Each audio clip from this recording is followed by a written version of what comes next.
Welcome, restless dreamer. You've just stepped into the shadows of sleep, where stories whisper and the darkness listens. I'm your guide tonight, your voice in the void, here to lead you gently into nightmares wrapped in lullabies.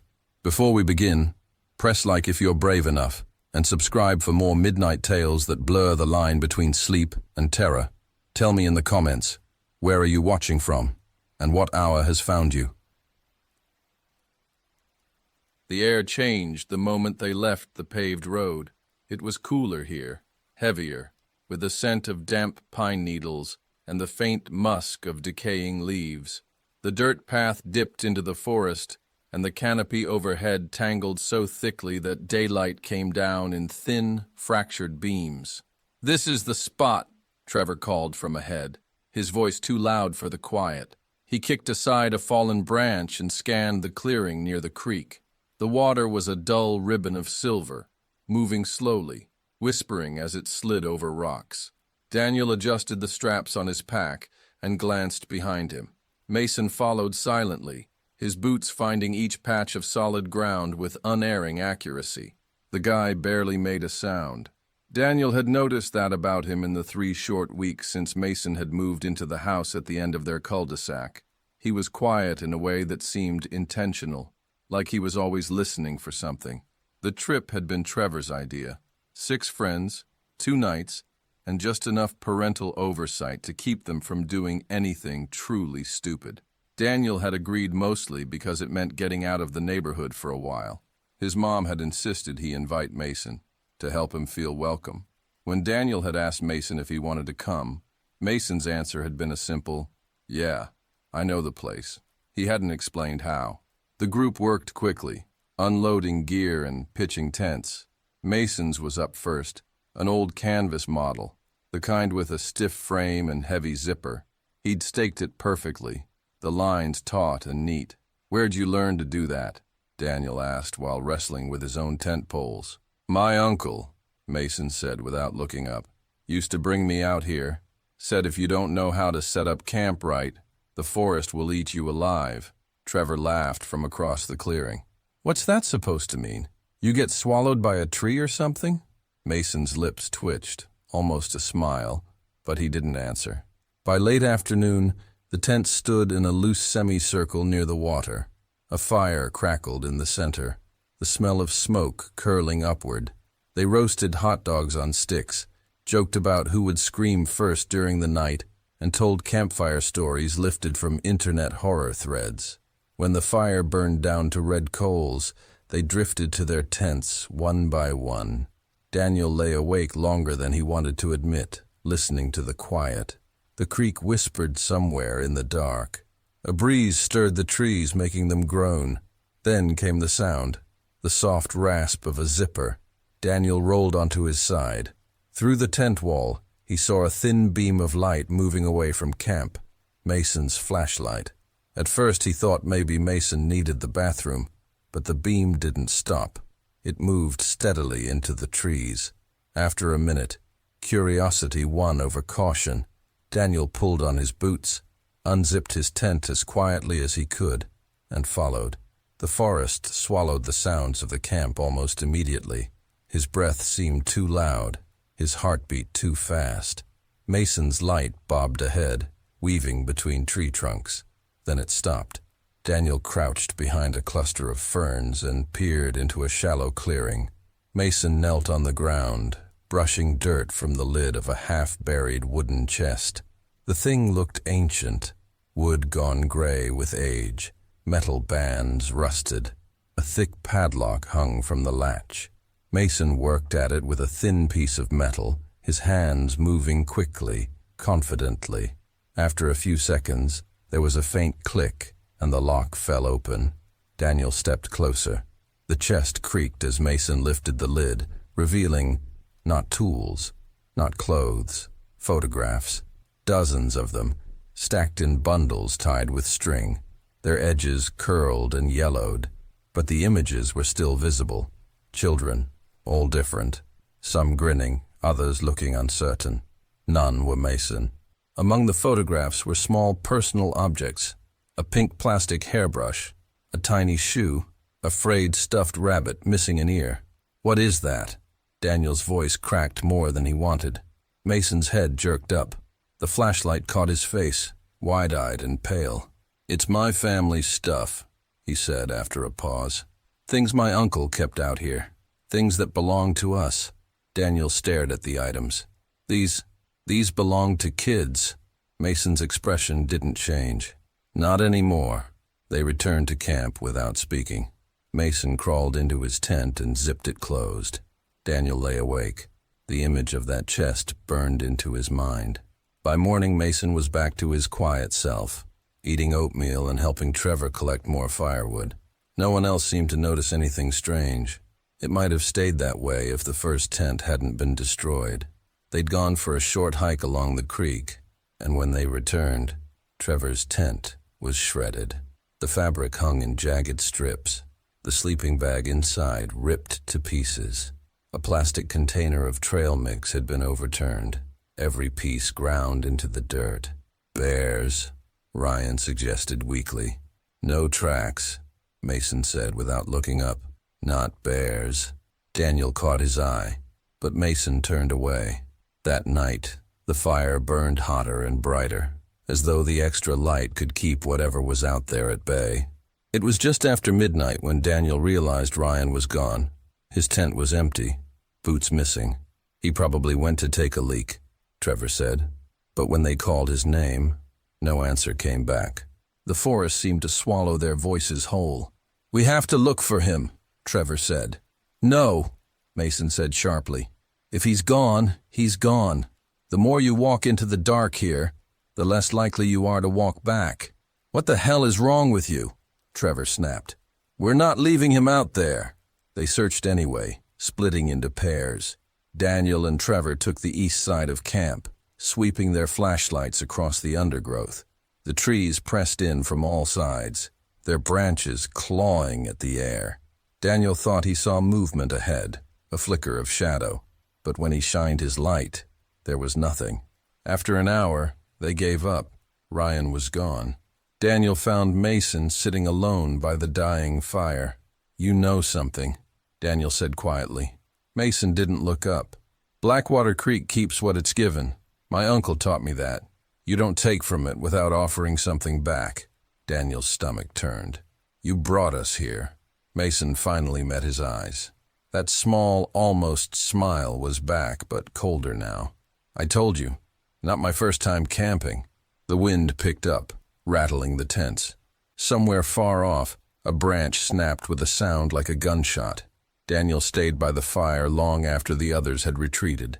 His eyes kept flicking toward Mason's tent. The zipper was closed, no light showing through the fabric. When exhaustion finally pulled him to his own tent, he kept his boots on. He woke to the sound of footsteps. Slow, careful, just outside. He reached for his flashlight. A shadow passed over the tent wall, tall, thin, dragging something heavy. Daniel unzipped the flap an inch and saw Mason, his face pale in the moonlight, pulling another chest toward the trees. Daniel froze. He knew then that if he followed, he might not come back. So he stayed. By morning, Mason and Trevor were gone. Authorities searched for weeks. They found no trace of Ryan, Trevor, or Mason. Daniel never spoke about the chest, the photographs, or the things Mason had said. But sometimes, on cold nights, he thought about the way Mason had moved through those woods, how sure he'd been of every step. And he wondered how many more chests were buried out there, waiting for someone to dig them up. The drive up to Hollow Pines Lake took longer than expected, winding through endless stretches of dark pine forest.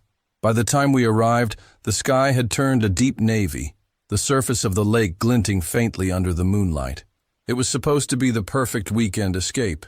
No cell service, no noise but the wind through the trees, and the lapping of water against the dock. Just me, Ellie, Jonah, and Casey. We'd stocked the SUV with enough snacks, beer, and marshmallows to last 3 days. The cabin was an old wooden structure that Jonah's uncle rented out during the summer. By late fall, the tourist season was over, and the whole lakeshore felt abandoned. Even from the porch, You couldn't see any lights from neighboring cabins, if there were neighbors at all. Inside, the air was stale and cold, smelling faintly of damp wood. A massive stone fireplace dominated the living room, and a sliding glass door opened onto a narrow porch overlooking the lake. Ellie pressed her face to the glass the moment we walked in. "It's beautiful," she whispered, "like it's been waiting for us." I laughed. Creepy way to put it, but yeah, it's pretty. We spent the first hour hauling in our stuff, starting a fire and cracking open beers. The cabin creaked constantly, the wood settling in the night air. Outside, the lake reflected the moon like a sheet of dark glass. Around midnight, Jonah and Casey were locked in an increasingly heated card game. Ellie had slipped outside with her camera, claiming the moon was too perfect to waste. From the porch, I could see her silhouette down by the dock. She moved slowly, framing shots, occasionally glancing over her shoulder as though she'd heard something. A cold wind rippled across the lake, making the water shimmer.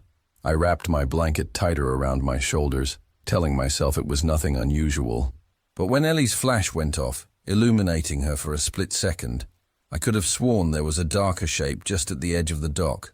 Tall, unmoving. I blinked, and it was gone. It wasn't until nearly half an hour later that I realized she hadn't come back inside. "Ellie!" I called from the porch. The only answer was the soft lap of water. Jonah came to the door, annoyed at being pulled from his game. Her camera was found the next minute, floating face up near the dock, the strap tangled around one of the wooden posts. The screen was cracked but still working. Jonah pulled up the last photo, and we all froze. It was Ellie's face in sharp detail, but slightly blurred as though she'd moved suddenly. Behind her, over her shoulder, a vague, human-like shape loomed, distorted, almost bending toward her. Casey swore under his breath. That's not a trick of the light." We grabbed flashlights and split up, Jonah and I taking the shoreline, Casey heading toward the trail that looped into the woods. Not 10 yards from the dock, we found the footprints. Bare, small enough to be Ellie's, but pressed deep into the mud, as though she'd been standing with her full weight on each step. They led away from the dock into the tree line. The strange part was the drag marks, long, shallow grooves alongside her footprints, like something heavy had been pulled with her. The deeper we went, the colder the air became. Even our breath looked thick, as though the fog clung to us. The forest swallowed our voices, and twice I thought I heard a splash from the lake even though it was now behind us. After half an hour, Casey called from the trailhead. He'd found nothing. Ellie's footprints simply stopped, replaced by those drag marks that veered sharply back toward the water. She turned up the next morning. A fisherman spotted her wandering barefoot along the main road, clothes soaked through, hair plastered to her face. He said she didn't answer when he called her name, just kept walking until she collapsed. At the local clinic, she sat under a blanket, shivering, refusing to look at any of us. When she finally spoke, her voice was low, flat. I saw lights, under the water. They were calling to me. Jonah exchanged a glance with me, the kind that says, "Don't humor this." But Ellie's hands were trembling, and when I touched them, they were ice cold, like she'd been outside for hours. We cut the trip short, packing up that afternoon. I drove Ellie back to her apartment 2 towns over. She promised she was fine, just tired. But the first night she called me at 3:07 a.m., whispering that something was tapping on her window. The second night she didn't call. But when I visited the next day, there were wet footprints on her bedroom floor leading from the window to her bed. She insisted she'd locked it. On the 4th night, her upstairs neighbor said he'd heard splashing sounds coming from her bathroom, though when he checked, no one was in there, and the tub was bone dry. By the 5th night, Ellie was pale and hollow-eyed, speaking less and less. At 3:07 a.m., I stayed with her, determined to prove it was all in her head. The tapping began exactly on time, light at first, then louder, more insistent. When I pulled back the curtain, I froze. Standing outside was the same dark figure from the photo, tall, distorted, dripping water, its face hidden in shadow. but where its hands pressed against the glass, the wood began to rot, dark spreading like ink. Ellie's breathing grew ragged. "They've been waiting. I have to go back." Before I could stop her, she unlocked the window. The thing outside didn't climb in. Instead, the room filled with the sound of rushing water, and the floor beneath us seemed to give way. I grabbed for her arm, but she slipped from my grasp, sinking into a depth that shouldn't have existed in her bedroom floor. The last thing I heard was her voice, calm now, echoing from somewhere far below. "They're beautiful down here." I never thought I'd be the kind of person to believe in ghosts or hauntings. Skepticism was my default setting, until the week I stayed at my cousin's farmhouse in the middle of nowhere. That's when everything changed. The farmhouse sat miles off the nearest highway, tucked deep in a valley surrounded by thick woods. When I first saw it, I thought it looked straight out of a horror movie. Peeling white paint, sagging porch, windows like dark eyes staring blankly. But this was my cousin's place, and I was here to help him out for the summer, escaping the chaos of city life. I'd only met Sam twice before, but he seemed cool enough. We hit it off over text, planning out the week. "Old house, no distractions, just you, me, and a ton of work on the land," he'd said. I wasn't prepared for how isolated it truly was. No cell service, no internet, just the wind, the creaking trees, and the farmhouse settling into the earth. The first few nights were quiet, maybe too quiet.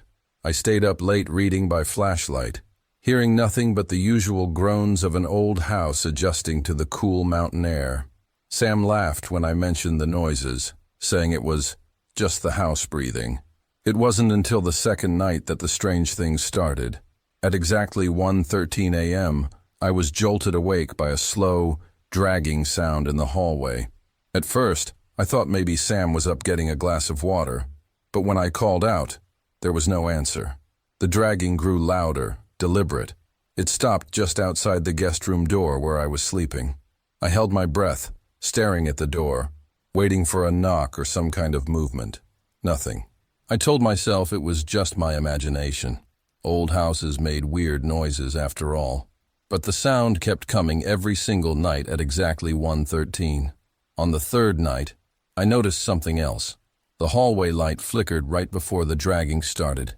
It was subtle at first, a brief blink. Then it became a slow pulse, like the house was breathing in rhythm with the sound. That night, I didn't just listen. I cracked the door open and peered out. The hallway was empty. But then, just past the light's glow, I saw it. A pale figure crouched on all fours, its head cocked unnaturally to the side. It was sniffing the air, like a wild animal hunting its prey. My heart stopped. I slammed the door shut and threw the blanket over my head, trying to convince myself I was dreaming. But I wasn't.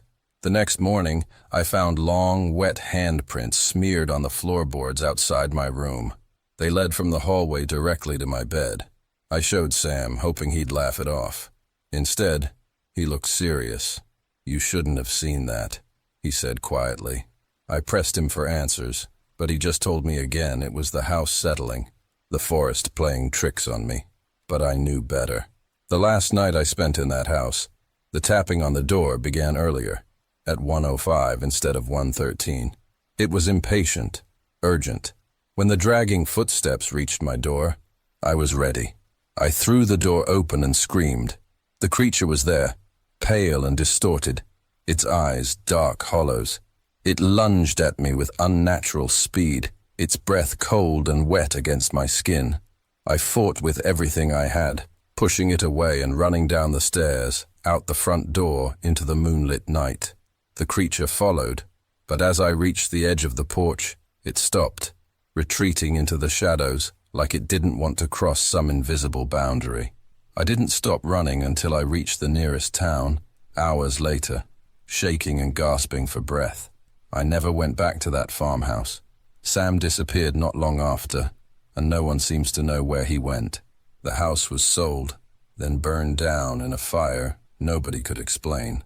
Sometimes, when I'm lying in bed, I swear I still hear the tapping at exactly 1:13 a.m. and I wonder, what was that thing? The summer air hung thick and still over Black Hollow Lane, as if the neighborhood itself was holding its breath. Emma and Claire stepped carefully off the cracked curb, the weight of silence pressing down on them like a physical thing. The streetlights flickered weakly, their dull orange glow cutting jagged shadows between the boarded-up houses and overgrown lawns.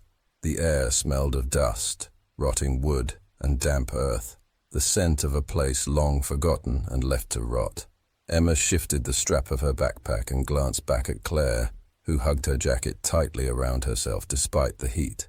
"You sure about this?" Claire's voice was low, her eyes scanning the darkened windows and sagging porches with unease. Emma's grin was a little too eager. "Come on. It's just an old abandoned neighborhood. People make up stories to scare each other, but there's nothing here. We're just exploring." Claire nodded, though her unease didn't fade. The two girls had always shared a love for urban exploration, but something about Black Hollow Lane felt different. It wasn't just the empty houses or the peeling paint. It was the way the silence swallowed every sound, and the way the shadows seemed to shift at the edges of their vision. They moved deeper down the cracked street, their footsteps clicking softly against the concrete. The broken streetlights flickered overhead, casting intermittent pools of light that barely reached the ground. Emma pulled out her phone to check the time, but the screen stayed dark. No signal, no light. "Great," Claire muttered. Emma pocketed the phone and looked toward the end of the street. There, where the road curved behind a cluster of dead trees, a shape emerged.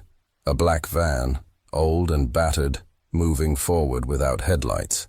Its windows were tinted so dark they reflected the faint glow of the street lamps, hiding whatever was inside. The van's engine made barely a sound, a soft hum that seemed to vibrate through the asphalt itself. It rolled forward slowly, keeping pace with Emma and Claire as they moved, pausing when they stopped, creeping forward whenever they took a step. Emma's heart thudded painfully in her chest. "It's just some creep following us," she whispered. Claire's eyes were wide. Why would someone drive through an abandoned neighborhood at this hour? And without headlights? Emma swallowed hard. Maybe, just looking for something, or someone. The van circled silently, its black bulk like a shadow given shape and purpose. Emma and Claire tried to ignore it, moving cautiously from one pool of flickering light to the next, but the van never lost them. It followed like a predator stalking its prey, patient and inevitable. Suddenly, Emma spotted movement ahead, a pile of trash rustling in the dry grass near the curb. Claire froze beside her. "Did you hear that?" Claire whispered. Emma nodded. The van had stopped just out of sight, but the hum of the engine was still there, low and constant. "Let's get out of here," Emma said, pulling Claire's arm. They broke into a jog, their bare feet pounding on cracked concrete. The van started moving again, its wheels crunching softly over the gravel. It stayed just behind them, matching their pace perfectly, silent except for that unsettling hum. Emma's breath came in short gasps. "Faster!" Claire stumbled but kept moving. They rounded the corner toward the main road, the flickering streetlights giving way to the bright glare of a gas station. The van hesitated at the intersection, then turned slowly back down the dark, empty streets. Emma let out a shaky laugh, relief washing over her. "We lost it." Claire didn't smile. No, it just turned around. Back at Emma's house, the normal hum of the neighborhood felt like a balm after the oppressive silence of Black Hollow Lane. Emma locked the front door behind them and slumped against it, trying to steady her shaking hands. Claire paced the living room, still glancing nervously at the windows. "Who was that guy? What did he want?" Emma shook her head. "I don't know, but I'm not going back there." They sat in silence, the afternoon light fading from the sky. When Claire's phone buzzed, she jumped, nearly dropping it. No signal, just like back there. Emma frowned. "It's like that whole neighborhood is cut off." Their conversation was interrupted by a sudden knock at the door. Emma froze. "Who is it?" Claire whispered. No answer. The knocking came again, slow, deliberate, and unnerving. Emma's heart hammered as she peered through the peephole. Outside was just empty sidewalk and shadows. "Probably just some kid messing around," she said, but her voice trembled. The knocking stopped. They locked all the doors and windows, then huddled on the couch, trying to shake the feeling of eyes watching from the dark. That night, Emma couldn't sleep. Every creak of the house made her jump. At 2 a.m., a faint hum reached her ears, distant but unmistakable. She pulled on a jacket and crept to the window. Out on the street, the black van rolled slowly past her house, engine silent, but the ominous hum still vibrating in the air. Emma's breath caught in her throat. Inside the van's dark windows, a pair of eyes reflected the moonlight, cold, unblinking, and fixed on her. The van disappeared down the street, leaving Emma trembling alone in the dark. The next day, Emma and Claire gathered what little courage they had and returned to Black Hollow Lane. This time they came prepared: flashlights, a charged phone, and a camera. The street was quiet and still, the houses more weathered than before, their boarded windows like blank eyes staring down the empty road.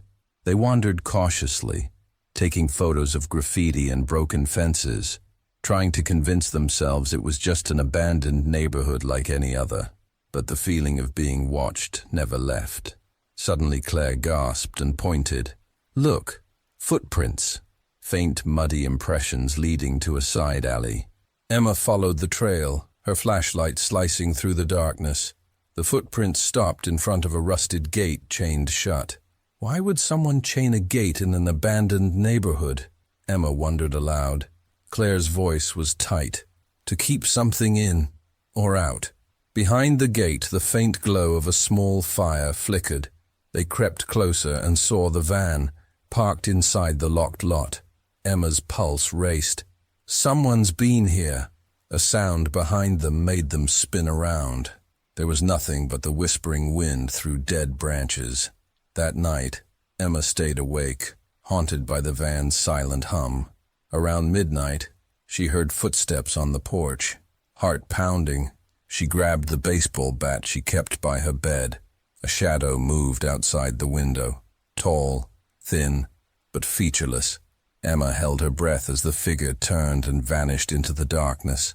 The next morning, news spread about a missing girl last seen near Black Hollow Lane. Emma's stomach dropped.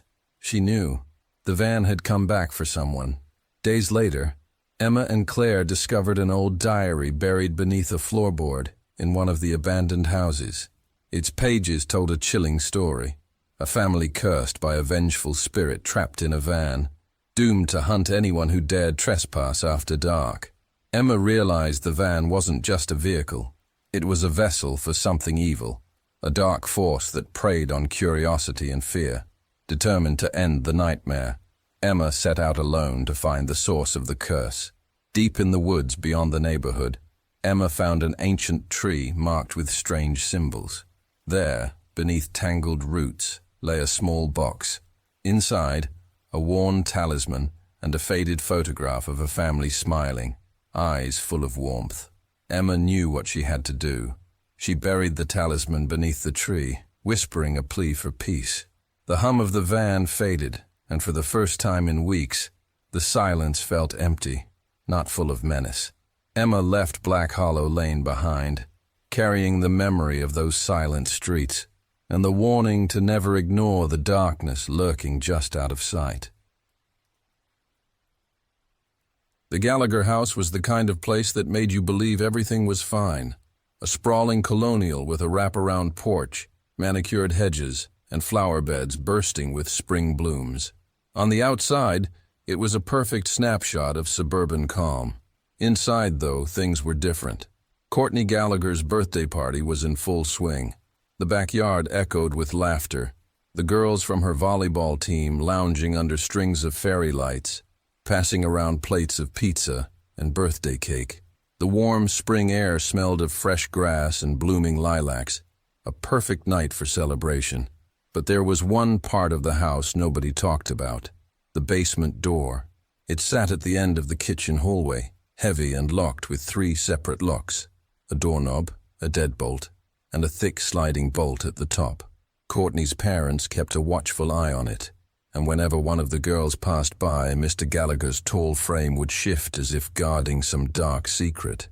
Mrs. Gallagher, sweet and fragrant with vanilla, steered conversations away whenever the basement came up, her smiles a little too tight, her eyes a little too wary. That night, when Courtney's younger brother Kevin dashed into the room asking to get his Nintendo from the basement, everything changed. Courtney's face went pale, and the room went silent. Mr. Gallagher's jaw tightened, his fingers clenched into fists. He didn't yell, but his voice held an edge as he ordered Kevin to come with him. Kevin's shoulders slumped as he left, and the house seemed to hold its breath. Later, when everyone else had gone to bed, I lay awake, listening to the quiet creaks and groans of the old house. Something was wrong here, and I needed to know what. At nearly midnight, curiosity outweighed fear. Quiet as a shadow, I slipped out of the bedroom and tiptoed down the carpeted stairs. The kitchen was dark except for the pale moonlight slipping through the window. The basement door loomed ahead. My hands trembled as I unlocked the first 2 locks. The deadbolt made a grinding noise that echoed in the silence. Then came the sliding bolt at the top, scraping like nails on metal. I froze, heart hammering, waiting for a sound to give away my presence. Nothing. I pulled the door open slowly. The stairwell beyond disappeared into complete darkness. A sharp, sterile smell hit me, a mix of disinfectant and something metallic, like blood. I turned on my phone flashlight and descended, each step sinking into thick new carpet that didn't belong in an old basement. At the bottom, the basement opened into a large, empty concrete room. In the far corner, a stained twin mattress lay on the floor, with rumpled sheets decorated with cartoon dinosaurs and spaceships. Nearby sat a portable toilet, a humming mini-fridge, and scattered crayons and coloring books. But what stopped me cold were the chains. Heavy iron chains bolted into the concrete floor, ending in leather cuffs worn smooth with use. On the wall above the mattress was a faded Polaroid photo of a smiling boy, maybe 10 years old, wearing a Superman t-shirt. His gap-toothed grin felt painfully out of place in this nightmare room. Scratches covered the walls, hundreds of tally marks etched in neat groups of 5. The last tally stopped days ago, frozen in time. A cold knot of dread twisted in my stomach. I was frozen in place when footsteps echoed from above. Quick, purposeful, not the sleepy shuffle of someone wandering the house, but deliberate and urgent. I switched off the flashlight and pressed myself against the cold concrete wall. My breath caught in my throat. The basement door creaked open. Soft voices followed, shaky and low. "Harold, the door's open." "Who's down there?" came Mr. Gallagher's voice, controlled but tight. I had nowhere to hide. Slowly, I flicked the light back on and climbed the stairs, heart pounding so loudly I thought they'd hear it. At the top, both Mr. and Mrs. Gallagher stood waiting. Mrs. Gallagher clutched her husband's arm like a lifeline, while his face was pale and worn. "Sit down," Mr. Gallagher said, gesturing to the kitchen table. His voice was heavy with exhaustion and something else. Relief, maybe? Or resignation? Mrs. Gallagher poured tea with trembling hands. The kitchen felt colder now. "His name is Tommy," she said quietly, not looking at me. "Tommy Brennan. You might have heard of his father." I shook my head.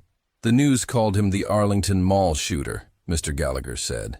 "Tommy saw everything, watched his father do those terrible things."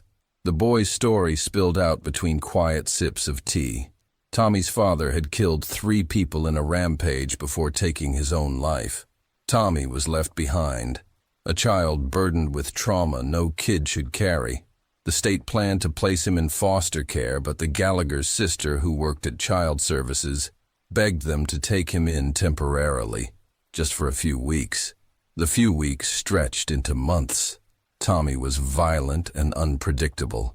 Sometimes he lashed out, hurting Kevin and threatening the other kids. They chained him down during his worst episodes, locking him in the basement to keep him, and everyone else, safe. They told themselves it was for his own good. Toys, movies, coloring books. They tried to give him some sense of childhood, but those tally marks on the walls told a different story. The night I saw the basement, I understood the weight they carried. They weren't monsters. They were broken people, trapped in a terrible situation, desperate to save a boy who seemed beyond saving. Days before my visit, Tommy had escaped.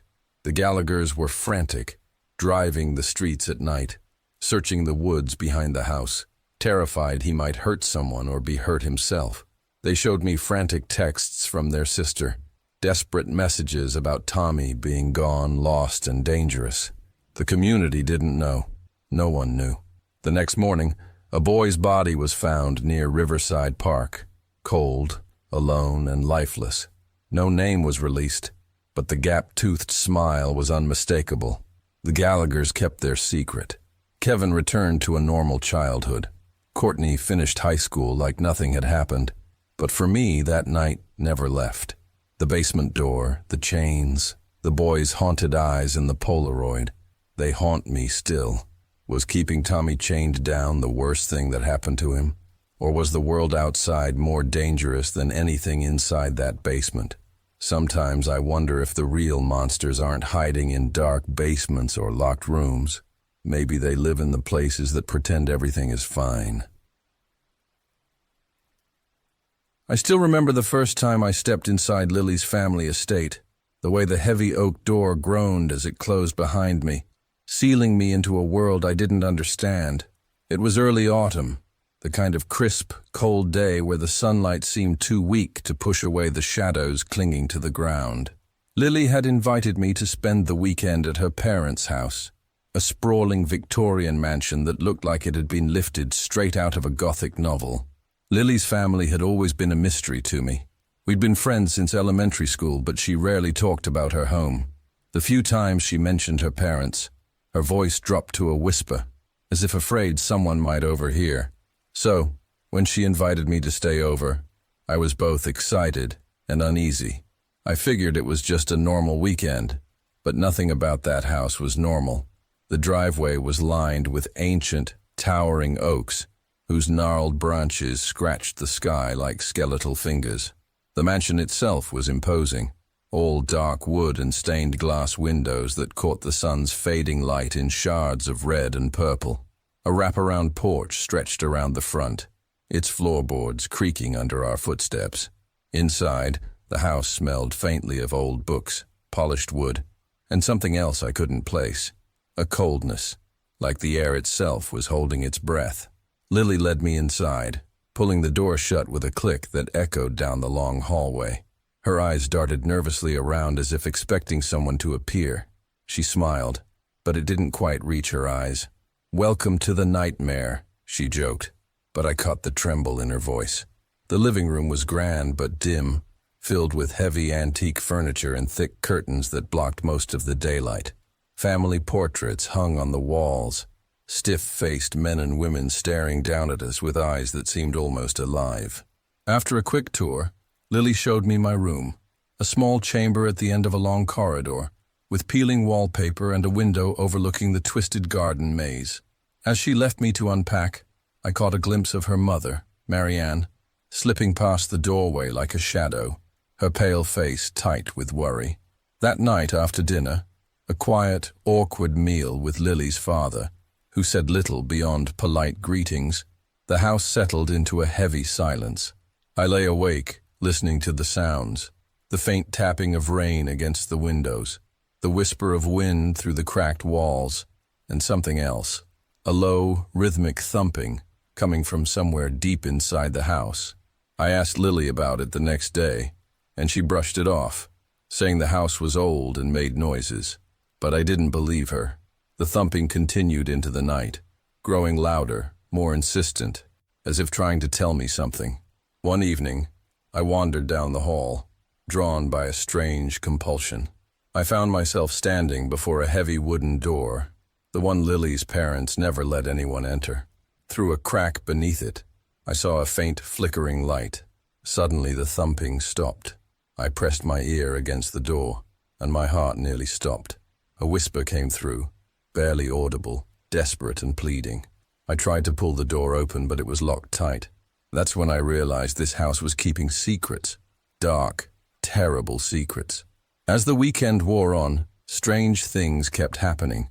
Shadows moving in the corners of my vision, cold spots in empty rooms, and that endless whisper that seemed to follow me everywhere. Lily grew quieter each day, her smile forced, and her eyes haunted. Finally, on the last night, I overheard a conversation between her parents in the library.